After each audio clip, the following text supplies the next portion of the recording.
नमस्कार बंधु माने जीवन और मृत्यु यही दुईटी कथा प्रत्येक मनुष्य जीवनर सत्य। जेउठी जन्म अच्छी सेठी मृत्यु मध्य निश्चित। किंतु बंधु माने आपण केबे भाबिचंती कि मृत्यु आसीबा पूर्वरु किछि संकेत मिले कि? केतेक लोक कहती जे शरीर और मन आगुरी किछि संकेत देई थाए। आजिर भिडियो रे मु आपणको 25टी सहज और जनाशुना संकेत विषय कहबी। एही भिडियोर उद्देश्य भय देवा नुहे बरम जीवनर सत्य को बुझीबा और जीवन को भल भाव बंचिबा। तेणु भिडियो को शेष पर्यंत निश्चय देखंतु। प्रथमटी शरीर दुर्बल हेबा।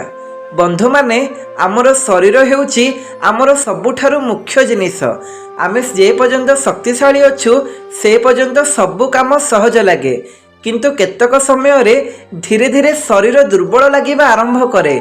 जेउ काम आगुरु सहज हेउथिला सेथिरे मध्य एबे कष्ट लागे। मनीष अधिक समय आराम करने चाहे और काम करिवार मन हुए नहीं। यह देखाए जे शरीर शक्ति कमी जाउची। यह मृत्यु पूर्वर संकेत। द्वितीयटी हेउची खाद्यर इच्छा कमी जिबा।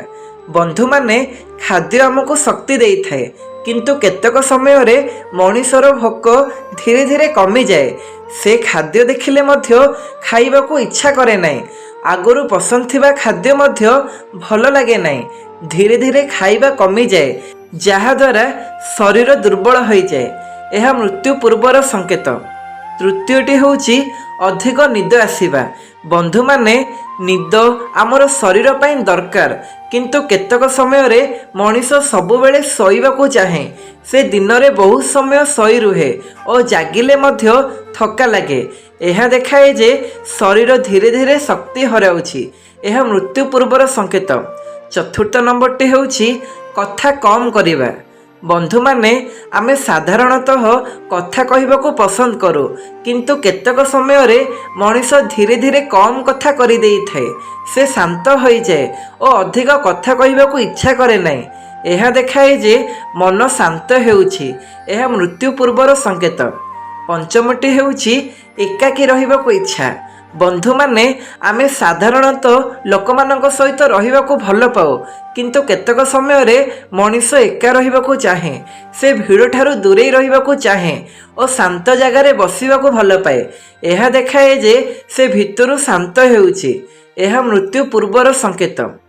षष्ठटी होछि मन अलगा लागिबा। बंधु माने केतक समय रे मनीषर मन धीरे धीरे बदली जाए।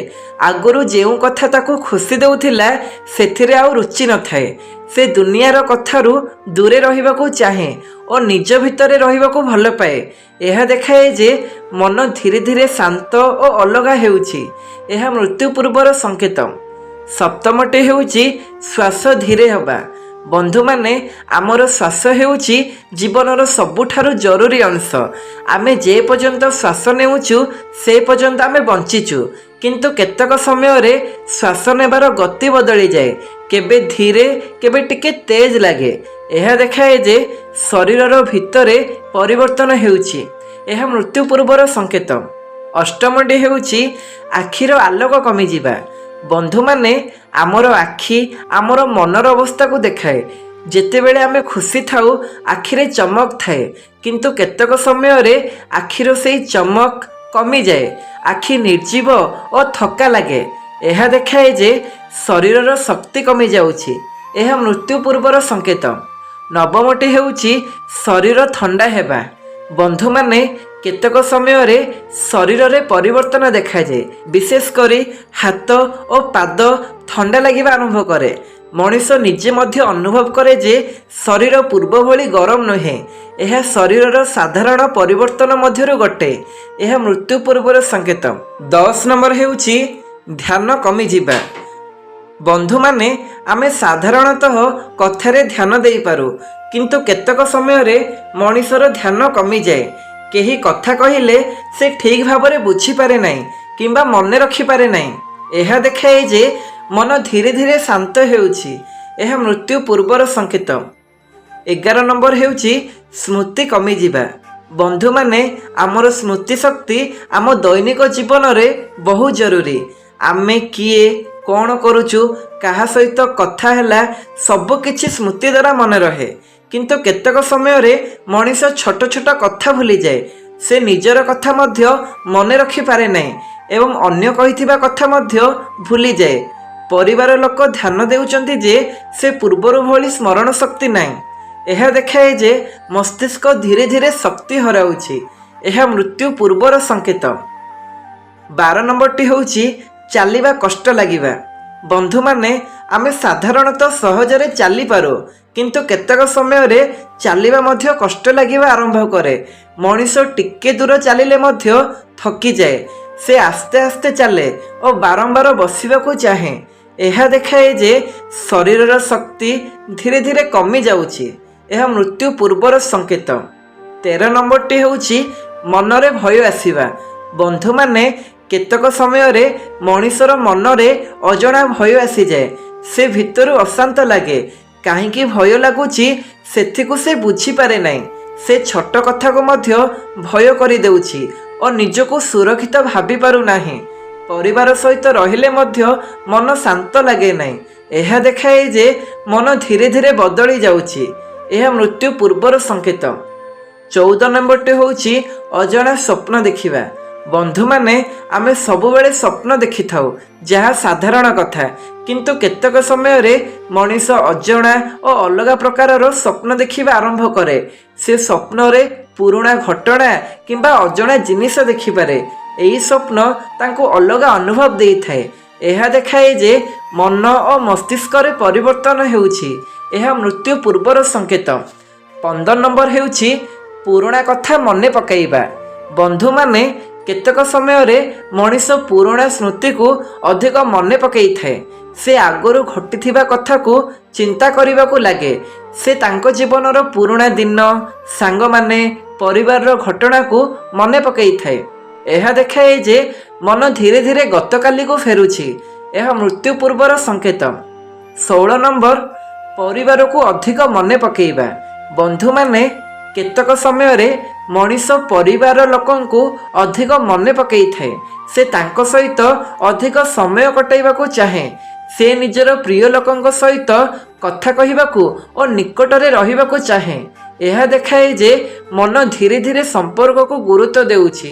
ଏହା ମୃତ୍ୟୁ ପୂର୍ବର ସଂକେତ। 17 ନମ୍ବର ହେଉଛି ଅଧିକ ଶାନ୍ତ ହୋଇଯିବା। ବନ୍ଧୁମାନେ, ମଣିଷ ଧୀରେ ଧୀରେ ଶାନ୍ତ ହୋଇଯାଏ। ସେ ଆଗରୁ ଭଳି ହସେ ନାହିଁ କିମ୍ବା ଅଧିକ କଥା କହେ ନାହିଁ। ସେ ନିଜ ଭିତରେ ରହିବାକୁ ଭଲ ପାଏ ଓ ଶାନ୍ତ ରହିବାକୁ ଇଚ୍ଛା କରେ। ଏହା ଦେଖାଏ ଯେ ମନ ଧୀରେ ଧୀରେ ଶାନ୍ତ ଅବସ୍ଥାକୁ ଯାଉଛି। ଏହା ମୃତ୍ୟୁ ପୂର୍ବର ସଂକେତ। 18 ନମ୍ବର ହେଉଛି ଆଗ୍ରହ କମିଯିବା। ବନ୍ଧୁମାନେ, ଆମେ ସାଧାରଣତଃ ନିଜର ପସନ୍ଦର କାମ କରିବାକୁ ଭଲ ପାଉ, କିନ୍ତୁ କେତେକ ସମୟରେ ସେହି ଆଗ୍ରହ ଧୀରେ ଧୀରେ କମିଯାଏ। ମଣିଷ ଆଗରୁ ଯେଉଁ କାମରେ ଖୁସି ପାଉଥିଲା ସେଥିରେ ଆଉ ରୁଚି ଦେଉନାହିଁ।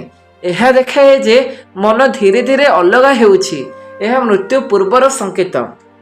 19 ନମ୍ବର ହେଉଛି ଶରୀରରେ ଯନ୍ତ୍ରଣା ଅନୁଭବ। ବନ୍ଧୁମାନେ, କେତେକ ସମୟରେ ଶରୀରରେ ଅସୁବିଧା କିମ୍ବା ଯନ୍ତ୍ରଣା ଅନୁଭବ ହୁଏ। ମଣିଷ କହେ ଯେ ଶରୀର ଭଲ ଲାଗୁନାହିଁ। ସେ ଦୁର୍ବଳ ଓ ଅସୁବିଧାରେ ଲାଗେ। କେବେ କେବେ କାମ କରିବାକୁ ମନ ହୁଏ ନାହିଁ। ଏହା ଦେଖାଏ ଯେ ଶରୀରରେ ପରିବର୍ତ୍ତନ ହେଉଛି। ଏହା ମୃତ୍ୟୁ ପୂର୍ବର ସଂକେତ। 20 ନମ୍ବର ହେଉଛି ଆଖି ଅଧିକ ବନ୍ଦ ରହିବା। ବନ୍ଧୁମାନେ, କେତେକ ସମୟରେ ମଣିଷ ଆଖି ଅଧିକ ସମୟ ପର୍ଯ୍ୟନ୍ତ ବନ୍ଦ ରଖିଥାଏ। ସେ ନିଦ ରହିବାକୁ ଭଲ ପାଏ ଓ ଆଖି ଖୋଲିବାକୁ ମନ ହୁଏ ନାହିଁ। ପରିବାର ଲୋକେ ଭାବନ୍ତି ଯେ ସେ ବହୁତ ଶୋଉଛନ୍ତି। ଏହା ଦେଖାଏ ଯେ ଶରୀର ଧୀରେ ଧୀରେ ଆରାମ ଚାହୁଁଛି।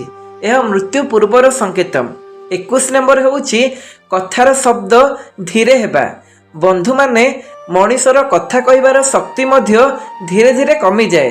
ସେ ଆଗରୁ ଭଳି ଜୋରରେ କହିପାରେ ନାହିଁ। ତାଙ୍କ ଶବ୍ଦ ଧୀରେ ଓ ହାଲୁକା ହୋଇଯାଏ। ଏହା ଦେଖାଏ ଯେ ଶରୀରର ଶକ୍ତି କମିଯାଉଛି। ଏହା ମୃତ୍ୟୁ ପୂର୍ବର ସଂକେତ। 22 ନମ୍ବର ହେଉଛି ଶରୀରର ନିୟନ୍ତ୍ରଣ କମିଯିବା। ବନ୍ଧୁମାନେ, କେତେକ ସମୟରେ ଶରୀରର ନିୟନ୍ତ୍ରଣ କମିଯାଏ। ମଣିଷ ସଠିକ୍ ଭାବରେ ଚାଲିବା କିମ୍ବା ବସିବାରେ ଅସୁବିଧା ଅନୁଭବ କରେ। ସେ ଅନ୍ୟମାନଙ୍କ ସହଯୋଗ ଚାହିଁଥାଏ। ଏହା ଦେଖାଏ ଯେ ଶରୀର ଧୀରେ ଧୀରେ ଦୁର୍ବଳ ହେଉଛି। ଏହା ମୃତ୍ୟୁ ପୂର୍ବର ସଂକେତ। 23 नंबर ହେଉଛି ଚାରିପାଖ ଦେଖିବା କମିଯିବା। ବନ୍ଧୁମାନେ କେତେକ ସମୟରେ ମଣିଷ ଚାରିପାଖର କଥାକୁ ଧ୍ୟାନ ଦେଉନାହିଁ, ସେ ନିଜର ଭିତରେ ରହିବାକୁ ଚାହେଁ। ପରିବାର ଲୋକଙ୍କ ସହିତ ଥିଲେ ମଧ୍ୟ ସେ ଅଲଗା ଲାଗେ। ଏହା ଦେଖାଏ ଯେ ମନ ଧୀରେ ଧୀରେ ଦୂର ହୋଇଯାଉଛି। ଏହା ମୃତ୍ୟୁ ପୂର୍ବର ସଂକେତ। 24 ନମ୍ବର ହେଉଛି କାମ କରିବାର ଇଚ୍ଛା ନଥିବା। ବନ୍ଧୁମାନେ ଆମେ ସାଧାରଣତଃ ଦିନଭରି କିଛି ନା କିଛି କାମ କରୁ, କିନ୍ତୁ କେତେକ ସମୟରେ ମଣିଷ କାମ କରିବାକୁ ଇଚ୍ଛା ରଖେ ନାହିଁ। ସେ ସବୁବେଳେ ଆରାମ କରିବାକୁ ଚାହେଁ ଓ କୌଣସି କାମରେ ରୁଚି ନଥାଏ। ଏହା ଦେଖାଏ ଯେ ଶରୀର ଓ ମନ ଦୁହେଁ ଦୁର୍ବଳ ହେଉଛି। ଏହା ମୃତ୍ୟୁ ପୂର୍ବର ସଂକେତ। 25 ନମ୍ବର ହେଉଛି ମନ ପୁରା ଶାନ୍ତ ହୋଇଯିବା। ବନ୍ଧୁମାନେ ସବୁଠାରୁ ଶେଷରେ ମଣିଷର ମନ ପୁରା ଶାନ୍ତ ହୋଇଯାଏ। ସେ ଆଉ କୌଣସି ଚିନ୍ତା କରେ ନାହିଁ ଓ ନିଜକୁ ଶାନ୍ତ ଅନୁଭବ କରେ। ସେ ଭିତରୁ ଶାନ୍ତି ଅନୁଭବ କରେ ଓ ଦୁନିଆର କଥାରୁ ଦୂର ହୋଇଯାଏ। ଏହା ଏକ ଗଭୀର ଅବସ୍ଥା ଯାହା ମନର ଶାନ୍ତିକୁ ଦେଖାଏ। ଏହା ମୃତ୍ୟୁ ପୂର୍ବର ସଂକେତ।